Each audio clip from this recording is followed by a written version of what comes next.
नमस्कार, मैं स्वप्निल और आप the news launcher Uttar Pradesh Uttarakhand देख रहे हैं। आज जो खबर सामने आई, उस खबर ने कई पहलुओं पर विचार करने के लिए मजबूर कर दिया है।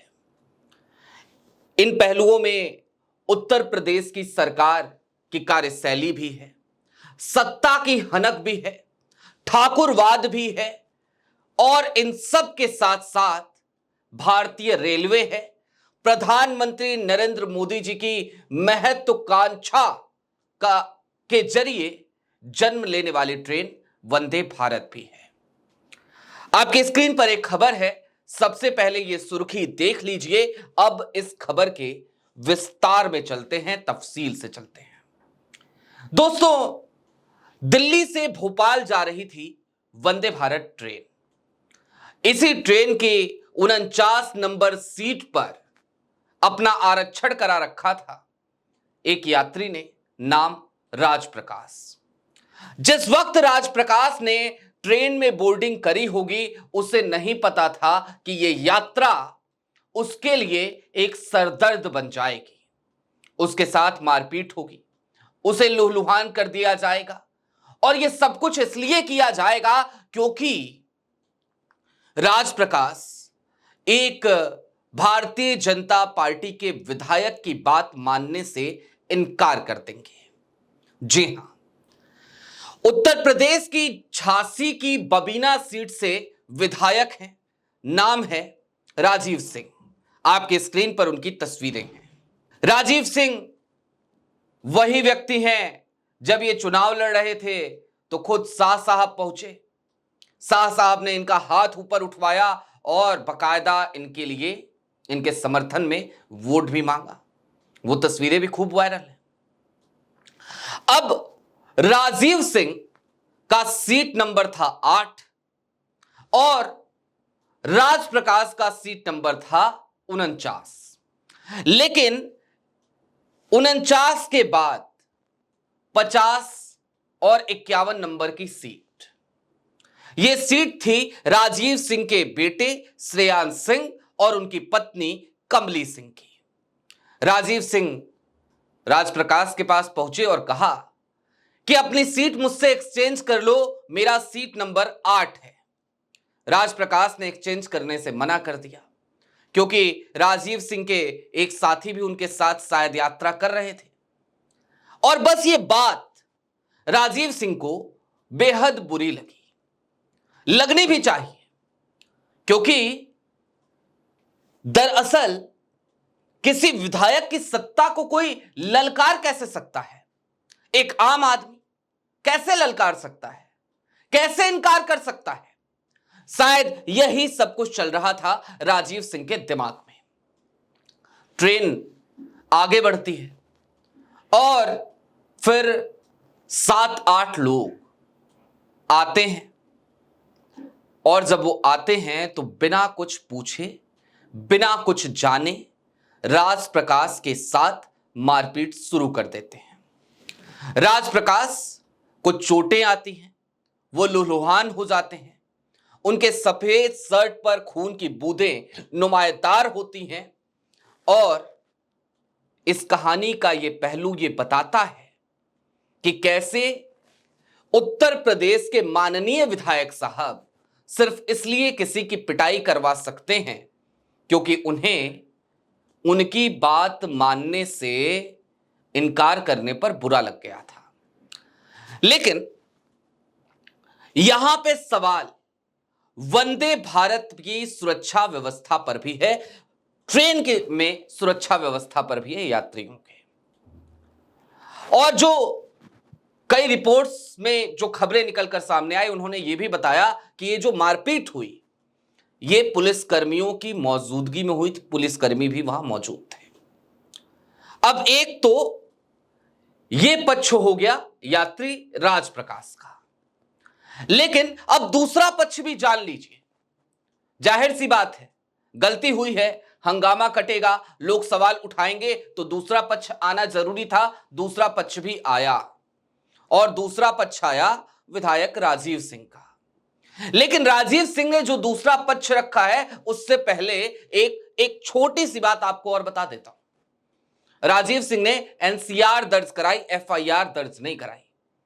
और ये एनसीआर और एफआईआर का फर्क इस तरीके से समझिए कि यदि राजीव सिंह एफआईआर दर्ज कराते तो फिर पुलिस जांच करती, लेकिन राजीव सिंह ने एनसीआर दर्ज कराया है क्योंकि एनसीआर के तहत पुलिस जांच नहीं कर सकती जब तक कि अदालत की अनुमति ना ले।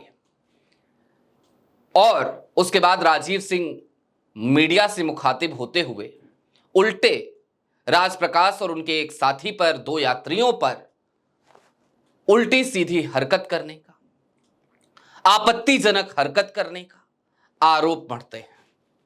कहते हैं कि मैं अपने परिवार के साथ सफर कर रहा था और उसी वक्त पर दो लोग जो वहां पे सफर कर रहे थे, जब हम लोग भोजन कर रहे थे तो उन्होंने अपना पैर फैला दिया, जिसकी वजह से आने जाने में लोगों को तकलीफ होने लगी। और इसके बाद जब मैंने उन लोगों से मना किया तो लोगों ने मेरी बात को अनसुना कर दिया। इसके बाद वाद विवाद ज्यादा ना बढ़े, यह सोचकर मैं आगे गैलरी में चला आया, फोन पर बात करने लगा तो उन लोगों को लगा कि मैं उनकी शिकायत करने के लिए फोन कर रहा हूं। वो लोग गैलरी में आ गए, मुझसे बहस करने लगे। यह राजीव सिंह का पक्ष है, लेकिन राजीव सिंह ने अपना पक्ष बस यहीं तक रखा। इसके आगे यह नहीं बताया कि अगर ऐसा कुछ हुआ भी था तो फिर आप तो जनप्रतिनिधि हैं, आपकी जिम्मेदारी थी कि आप आरपीएफ को सूचित करते, आपकी जिम्मेदारी थी आप ट्वीट करते। आप ट्विटर पे भी हैं, 5000 के आसपास आपके फॉलोअर भी हैं। आप ट्वीट करते, भारतीय रेलवे से शिकायत करते, बताते कि दो यात्री अभद्रता कर रहे हैं। उनकी अभद्रता के बदले उनके शर्ट पर उनकी खून की बूंदें नुमायादार हो गई क्योंकि आपने अपने समर्थकों को बुलवाकर उनको पिटवा दिया। यह कौन सी व्यवस्था है? क्या यह कोई लोकतांत्रिक व्यवस्था है क्या? और चलते चलते मैंने कहा था कि इस खबर के कई पहलू हैं। अब उन पहलुओं पर बारी बारी से आते हैं।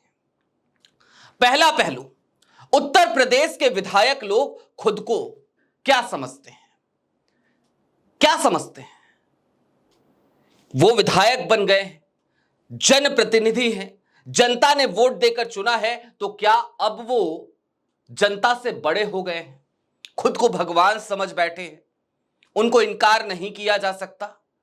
वो कह दें कि ये चीज मेरी है तो मान लिया जाए कि वो चीज उनकी है। क्या यही सत्ता की हनक है क्या, जिसकी सनक में राजीव सिंह ने अपने गुर्गों से इस तरीके की वाहियात हरकत को अंजाम दिलवाया? दूसरा पहलू, भारतीय रेल का क्या? वैसे तो भारत के जो रेलवे मिनिस्टर हैं अश्विनी वैष्णव साहब, उनको एक और नाम लोगों ने दे रखा है, रेल मंत्री कहा जाता है उन्हें। लेकिन भारतीय रेलवे यात्रियों की सुरक्षा का क्या? दिन दहाड़े खुलेआम एक विधायक गुंडागर्दी करता है, वहां पर पुलिस कर्मियों की मौजूदगी में गुंडागर्दी होती है, और उसके बाद भी हालात ये कि आरपीएफ हो, पुलिस के जवान हो, वो कुछ नहीं कर पाते। तो कितनी सुरक्षित? और दूसरा, ये कोई साधारण ट्रेन नहीं है। प्रधानमंत्री नरेंद्र मोदी की महत्वाकांक्षाओं का क्या, उनकी महत्वाकांक्षी योजनाओं का क्या? क्योंकि ये वही ट्रेन है जिसका नाम है वंदे भारत ट्रेन। तो वंदे भारत ट्रेन में घटी ये घटना इन तमाम पहलुओं पर सोचने पर विचार करती है। कई सवाल उठ रहे हैं। अब इन सवालों के जवाब तो भविष्य के गर्भ में है। देखना होगा कि इस विधायक के खिलाफ भारतीय जनता पार्टी, जो बार बार ये कहती है कि उसे लोकतंत्र में बड़ा भरोसा है, वो एक्शन लेती है या नहीं लेती। वैसे भी ये वही पार्टी है जिसके एक बड़े नेता, जो कड़ी निंदा तो करते हैं कई बार, लेकिन यहां तक कह जाते हैं कि ये भाजपा है भैया, यहां इस्तीफे नहीं होते। तो इस्तीफे होते हैं नहीं होते हैं ये तो दूर की बात है, अभी बात एक्शन की है। देखते हैं एक्शन होता है या नहीं होता। अभी के लिए दीजिए इजाजत। अगर चैनल पे नए हैं तो नीचे सब्सक्राइब का बटन है, सब्सक्राइब करते हुए जाइएगा। आप द न्यूज लॉन्चर पर लगातार जुड़े रहते हैं। ये द न्यूज लॉन्चर का रीजनल प्लेटफॉर्म है। The news launcher Uttar Pradesh Uttarakhand, प्रदेश की ऐसी खबरों के लिए जो खबरें सीधा सरोकार आपसे रखती हैं, जो ना लेफ्ट की होती हैं ना राइट की होती हैं, बल्कि निष्पक्ष होती हैं। ऐसी तमाम खबरों से बाखबर होने के लिए सब्सक्राइब जरूर करें, जरूर जुड़े the news launcher Uttar Pradesh Uttarakhand से। शुक्रिया।